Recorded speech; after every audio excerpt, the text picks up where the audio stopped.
The map room in the Wolf's Lair was suffocating on July 20th, 1944.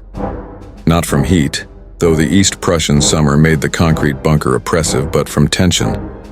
Hitler stood over the massive oak table, his left hand trembling as he pointed at positions on the map of the Eastern Front. Around him, a dozen officers waited for the daily situation conference to begin. It was 12:37 p.m. In 5 minutes, everything would change. Colonel Claus von Stauffenberg entered carrying a briefcase. He was an aristocrat, a decorated war hero who had lost his left eye, his right hand, and 2 fingers on his left hand in North Africa. The injuries made him seem less threatening, more dependent on others. Perfect cover for a man about to attempt the most audacious act of the entire war. Inside his briefcase, wrapped in a shirt, sat 2 pounds of plastic explosive with a 10-minute fuse. He had activated it in the antechamber just moments before. He set the briefcase under the table as close to Hitler as possible, then excused himself to take an urgent phone call. But this isn't actually the moment Hitler realized he couldn't control his generals. That realization had been building for 3 years through 1,000 small acts of defiance, delays, and quiet sabotage. July 20th was simply the day when the quiet resistance exploded into open assassination.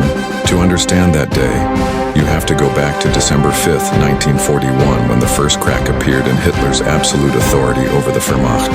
The German army was freezing to death outside Moscow. The blitzkrieg that had smashed through Poland in weeks, conquered France in 6, and driven hundreds of miles into Soviet territory, had finally stalled in sub-zero temperatures, with the Kremlin visible through binoculars. Soviet counterattacks were pushing the Wehrmacht back for the first time in the war. Field Marshal von Bach, commander of Army Group Center, sent an urgent request to Hitler permission to conduct a strategic withdrawal to defensible winter positions. It was the obvious move. Every general from Napoleon to Charles the Bertrand XII had learned that you don't fight a Russian winter at the end of an overextended supply line. Hitler's response was immediate and absolute: no retreat. German soldiers would hold every inch of ground. Anyone who withdrew without permission would be court-martialed. Von Bach argued back something generals had done throughout German military history when they disagreed with strategic decisions. The Prussian military tradition valued independent thinking, and commanders trusted their duty. Hitler didn't care about tradition. On December 19th, he relieved von Bach of command. Then he fired Field Marshal von Brauchitsch, the commander-in-chief of the army, and took personal command himself. This was the moment Hitler, a former corporal who had never commanded anything larger than a platoon, declared himself supreme military commander of the largest army Germany had ever fielded. And more importantly, he made it clear that generals who questioned his orders would be removed. The officer corps, proud inheritors of a military tradition dating back to Frederick the Great, found themselves subordinate to a former enlisted man who made strategic decisions based on ideology and willpower rather than logistics and reality. Some generals accepted this. They were true believers in National Socialism, or opportunists who saw Hitler as their path to power, or simply professional soldiers who followed orders regardless of who gave them. But others, the old Prussian aristocrats who came from families that had served in the military for generations, were horrified. They had tolerated Hitler when he was winning. Blitzkrieg victories in Poland and France had silenced their doubts. But now, watching soldiers freeze because retreat was ideologically unacceptable, they began to question everything. General Ludwig Beck had already resigned in 1938 over Hitler's war plans. He had written memo after memo explaining that Germany wasn't ready for a major war, that attacking Czechoslovakia would trigger a wider conflict. Germany would lose. Hitler ignored him. Beck resigned rather than implement orders he considered suicidal. By 1942, Beck was secretly meeting with other disaffected officers, discussing something previously unthinkable: removing Hitler from power. The resistance network grew slowly. These weren't radicals or revolutionaries. They were conservative German patriots who believed Hitler was destroying the Germany they had sworn to protect. They included Admiral Wilhelm Canaris, head of military intelligence; General Friedrich Ulrich, chief of the General Army Office; Major General Henning von Treschow, who served on the Eastern Front and watched the Wehrmacht commit atrocities that violated every principle of military honor. These men began planning a coup, but Hitler wasn't stupid. He had survived political knife fights that would have destroyed lesser men. He understood that the officer corps was the one institution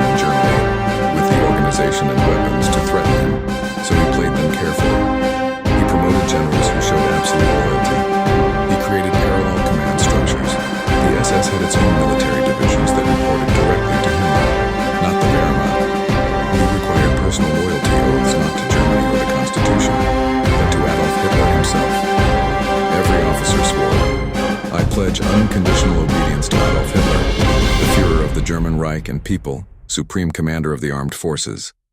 That oath became a chain around the necks of honorable men. German officers took oaths seriously. Breaking one meant abandoning a core principle of military honor. The conspirators agonized over this. They weren't breaking their oath to Germany. They believed removing Hitler would save Germany, but the technicality tormented them. Some refused to join the resistance specifically because they couldn't reconcile assassination with their oath, even though they agreed Hitler needed to go. The practical problem was that killing Hitler was extraordinarily difficult.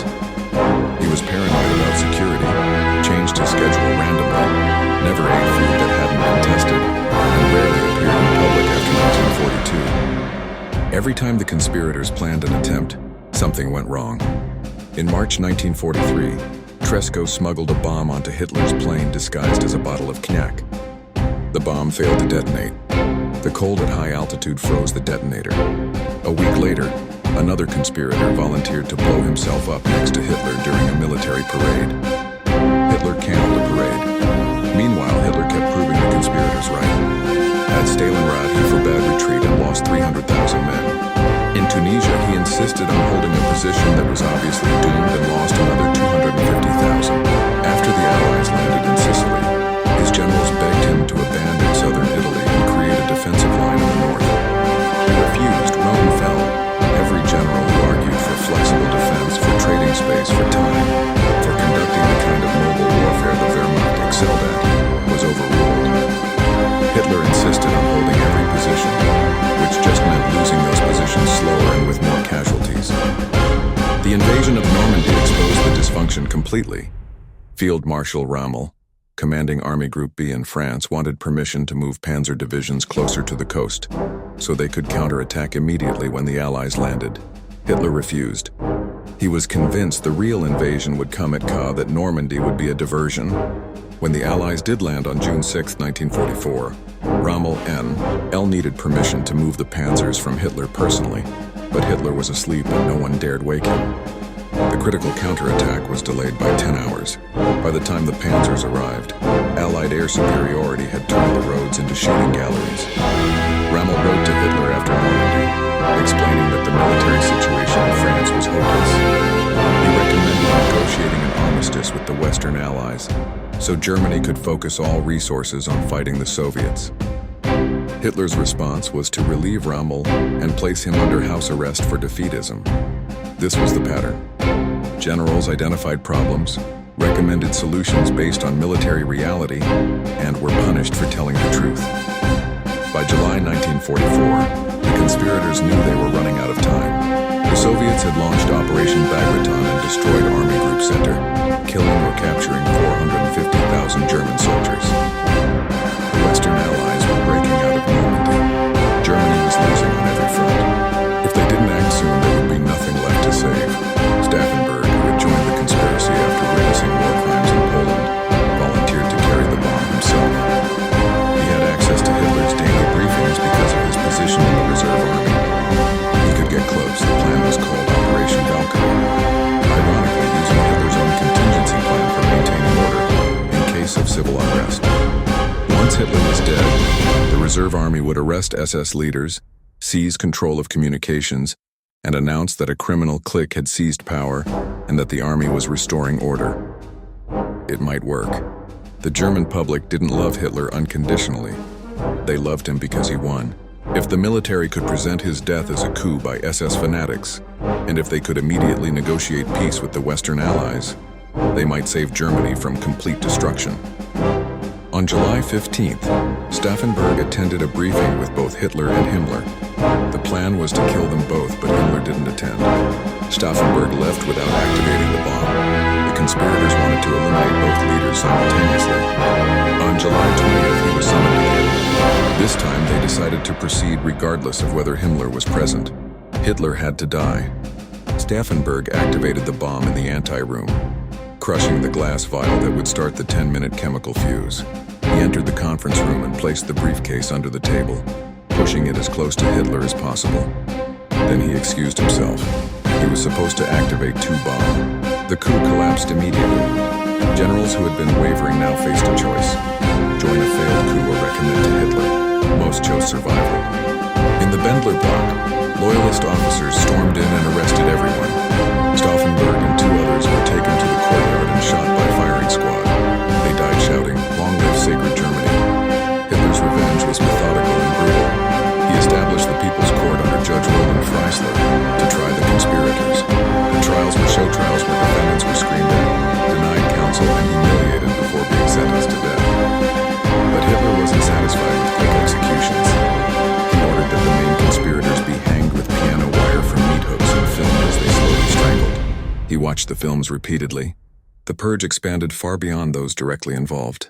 Her strategy: anyone who had connections to the conspirators, anyone who seemed insufficiently loyal was arrested. Nearly 5,000 people were executed in the aftermath of July 20th. This included Field Marshal Rommel, who hadn't been part of the plot but knew about it and didn't report it.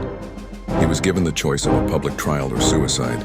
He took poison on October 14, 1944, and was given a state funeral to maintain the fiction that he had died of his wounds. The officer corps was decimated. The best and brightest, the ones who understood modern warfare and could have conducted an effective defense of Germany, were dead or imprisoned. They were replaced by fanatical loyalists who would never question Hitler's orders, no matter how suicidal. This guaranteed that the final 9 months of the war would be fought with maximum stupidity and suffering. But here's what's remarkable. Even after July 20th, 1944, even after 5,000 executions, German generals continued to quietly disobey Hitler when they could. General Heinz Guderian, who became chief of the general staff after the purge, would listen to Hitler's orders, say, "Yes, my Führer," and then issue different orders once he left the room. Albert Speer, Hitler's architect and armaments minister, directly sabotaged Hitler's Nero decree in March 1945, the order to destroy all German infrastructure before the Allies could capture it. Speer simply didn't implement it and lied to Hitler about the demolitions. In the final weeks, Hitler issued orders to non-existent divisions, commanded armies that had been destroyed weeks earlier to counterattack positions the enemy had already passed. His generals stopped even pretending to follow these orders. They were managing the collapse, trying to surrender to the Americans or British rather than the Soviets, evacuating civilians when possible, ignoring Hitler's demands that every city fight to the last man. The date Hitler realized he couldn't control his generals wasn't July 20th, 1944. It was earlier in those moments outside Moscow when Wienbach argued for retreat, or when Beck resigned rather than implement war plans he knew were insane, or when Rommel wrote that letter recommending armistice. July 20th was just the day when Hitler discovered that some of his generals were willing to kill him rather than continue following orders. What's tragic is that it almost worked. If Stauffenberg had been able to activate both bombs, if someone hadn't moved the briefcase, if the briefing had been in the concrete bunker instead of the wooden conference room, Hitler would have died. The conspirators could have negotiated surrender, saved millions of lives, and spared Germany complete destruction. The difference between Hitler dying on July 20th and surviving until April 30th, 1945, was about 4 million additional deaths, military and civilian combined. Hitler spent his last months in the Führer bunker in Berlin, moving phantom divisions on a map while Soviet artillery destroyed the city above him. His generals had stopped reporting to him when possible, stopped asking permission, stopped pretending his orders made sense. On April 30th, 1945, with Soviet troops blocks away, Hitler shot himself. In his final testament, he blamed everyone for Germany's defeat, the generals who betrayed him, the people who weren't fanatic enough, the international Jewish conspiracy. The one person he never blamed was himself, the man who had declared himself supreme commander, who had insisted on controlling every division personally, who had forbidden any retreat or flexibility, died believing that if only people had followed his orders more completely, Germany would have won. He never understood that his refusal to trust his generals, his purges of anyone who showed independent thought, his execution of 5,000 people for trying to save Germany from him, that these were why Germany lost. You cannot fight a modern war by punishing competence and rewarding fanaticism. The generals knew this, Hitler never learned it, and tens of millions of people paid the price for his failure.